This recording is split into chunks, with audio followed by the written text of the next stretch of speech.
able to come back on Friday, although we had offered an alternative, and we wanted to make sure to give you a limited opportunity. Obviously, you can see, Mr. Troeller, we have a full house, and so if you can limit your testimony to 5 minutes, we'd appreciate it. Okay, and I do apologize for not being available that day, although there was no prior notice, and I apologize for breaking my ribs and not being able to get here again before today. We hope you feel better. Thank you. Good afternoon. My name is Robert Troeller. As president of Local 891, I represent the 850 school custodian engineers who are responsible for making sure that our children can learn in the safest and cleanest possible buildings.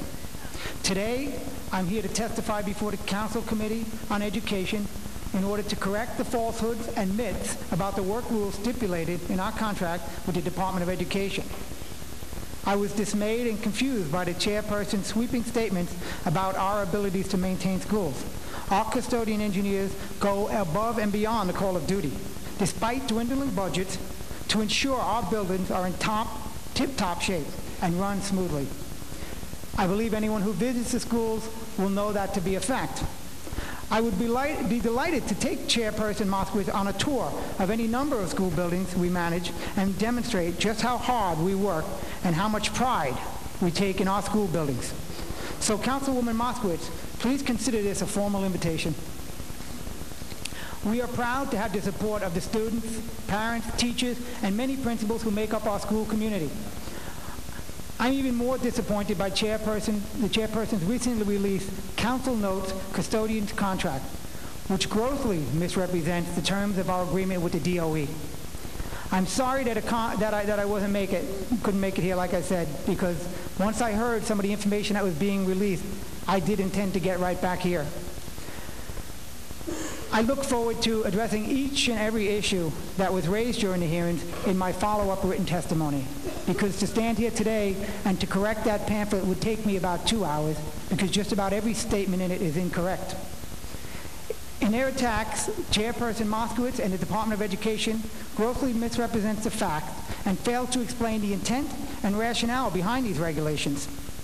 Many of these rules originate from the Department of Education and are based on safety concerns, professional qualifications of staff, and industry standards for repairs and on licensure requirements.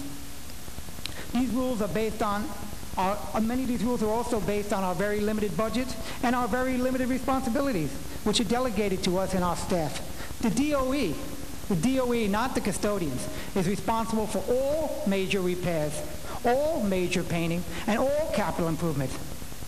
And this is because that's their responsibility, not ours. We are simply custodians charged with keeping the buildings clean and performing the minor maintenance repairs. To allege or even imply that these rules reflect on an attempt by custodians to get out of performing their duties is not only untrue, but it's insulting. The suggestion that custodians get to keep funds they don't spend is false and absurd. We are civil servants with clearly defined and preset salaries. We are not profit-motivated contractors who do get to keep everything that's left in their budget.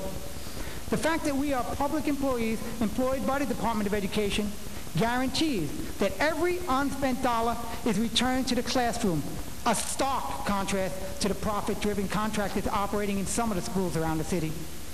In fact, New York City civil service school custodians return approximately $5 million back to the general operating fund of the Department of Education each and every year for the past few years. The contractors operating in the schools have returned zero. They cost the city more and they return zero. For example, one example of those notes is that the custodians are to blame for inadequate lighting. That's absurd. Custodian engineers have simple responsibilities when it comes to lighting. We get the lights, we change the bulbs, we wash the fixture. Nobody is accusing that those things are not being done. When there's broken fixtures or fixtures need replacement or upgrading, we are not licensed electricians. We are not qualified, nor are we allowed to make those type of repairs.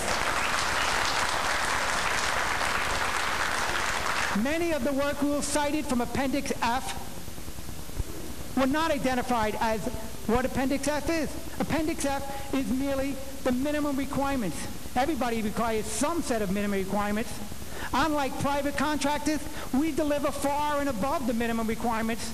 We maximize the services that we can with the budgets that we have, and again, we return what's left. You can be sure that a private contractor does nothing that's not strictly in his contract to do.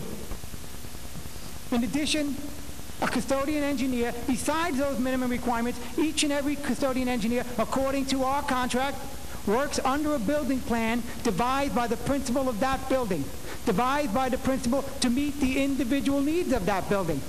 And while implementing that plan, we are responsible and answerable to that principal. The principal is our supervisor and in charge of that building, and that's just the way it should be. I could ask you to wrap up. Okay. And the budgets that we have are determined by the Department of Education.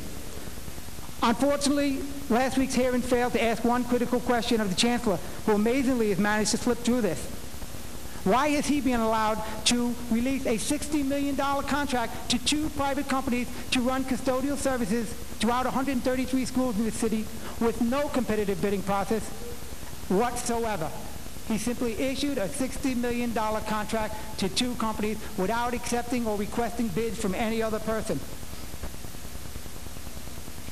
It's appalling that while my union members, are attacked for following to the letter a contract we negotiated in good faith with the Department of Education, Chancellor Klein is ignoring the laws and hiding from the public his giveaway to these 2 private companies.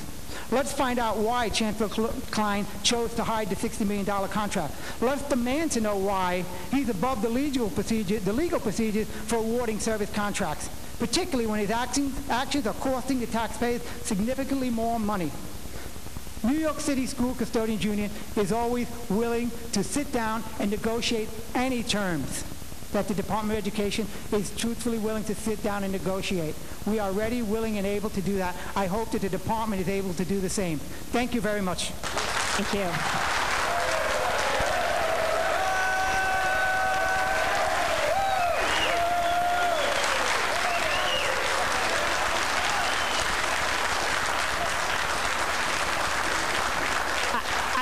I'd like